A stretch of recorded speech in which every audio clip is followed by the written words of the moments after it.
میرے عزیز دوستو، ایک چرواہے کا عجیب واقعہ۔ غزوہ خیبر کے موقع پر ایک چرواہا حضور اقدس صلی اللہ علیہ وسلم کی خدمت میں آیا۔ وہ یہودی کی بکریاں چرایا کرتا تھا۔ اس چرواہا نے جب دیکھا کہ خیبر سے باہر مسلمانوں کا لشکر پڑاؤ ڈالے ہوئے ہیں تو اس کے دل میں خیال آیا کہ میں جا کر ان سے ملاقات کروں اور دیکھوں کہ یہ مسلمان کیا کہتے ہیں اور کیا کرتے ہیں۔ چنانچہ بکریاں چراتا ہوا مسلمانوں کے لشکر میں پہنچا اور ان سے پوچھا کہ تمہارے سردار کہاں ہیں؟ صحابہ کرام رضی اللہ اجمعین نے اس کو بتایا کہ ہمارے سردار محمد صلی اللہ علیہ وسلم اس خیمے میں ہے۔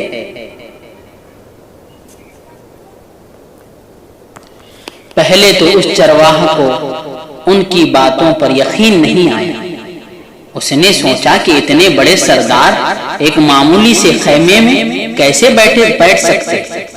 اس کے ذہن میں یہ تھا کہ جب اتنے بڑے بادشاہ ہیں، اتنے بڑے سردار ہیں تو بہت ہی شان و شوکت اور ٹھاٹ و باٹ کے ساتھ رہتے ہوں گے، لیکن وہاں تو کھجور کے پتوں کی چٹائی سے بنا ہوا خیمہ تھا۔ خیر، وہ اس خیمے کے اندر آپ سے ملاقات کے لیے داخل ہو گیا اور آپ سے ملاقات کی اور پوچھا کہ آپ کیا پیغام لے کر آئے اور کس بات کی دعوت دیتے۔ حضور اقدس صلی اللہ علیہ وسلم نے اس کے سامنے اسلام اور ایمان کی دعوت رکھی اور اسلام کا پیغام دیا۔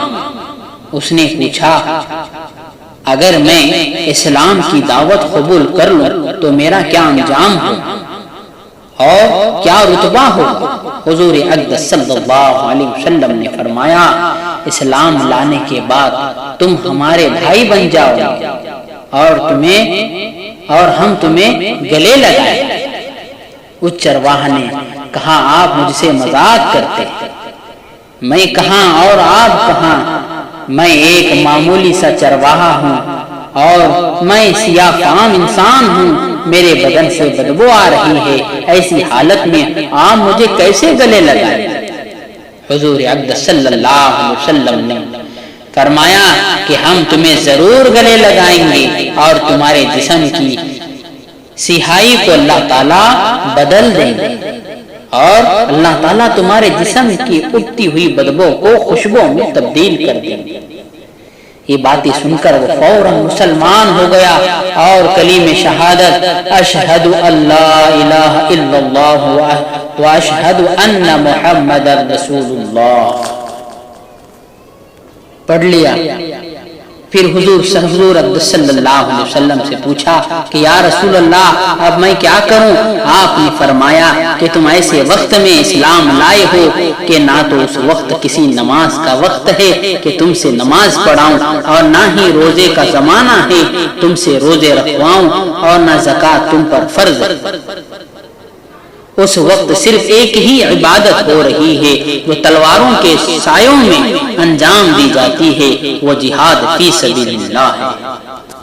اس چرواہا نے کہا، یا رسول اللہ، میں اس جہاد میں شامل ہو جاتا ہوں، لیکن جو شخص جہاد میں شامل ہوتا ہے اس کے لیے دو میں سے ایک صورت ہوتی ہے، یا تو وہ غازی یا شہید۔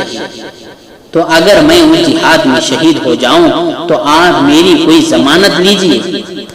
حضور اقدس صلی اللہ علیہ وسلم اس بات کی ضمانت دی کہ اگر تم اس جہاد میں شہید ہو گئے تو اللہ تعالیٰ تمہیں جنت میں پہنچا دیں گے اور تمہارے جسم کی بدبو کو خوشبو سے تبدیل فرما دیں گے اور تمہارے چہرے کی سیاہی کو سفیدی میں تبدیل فرمائیں گے۔ لیکن حضور صلی اللہ علیہ وسلم نے فرمایا کہ بکریاں واپس کر کے آؤ، کیونکہ وہ چرواہا یہودی کی بکریاں چرایا کرتا تھا۔ اس لیے حضور صلی اللہ علیہ وسلم نے فرمایا، تم یہودی کی جو بکریاں لے کر آئے ہو ان کو جا کر واپس کرو، اس لیے کہ یہ بکریاں تمہارے پاس امانت۔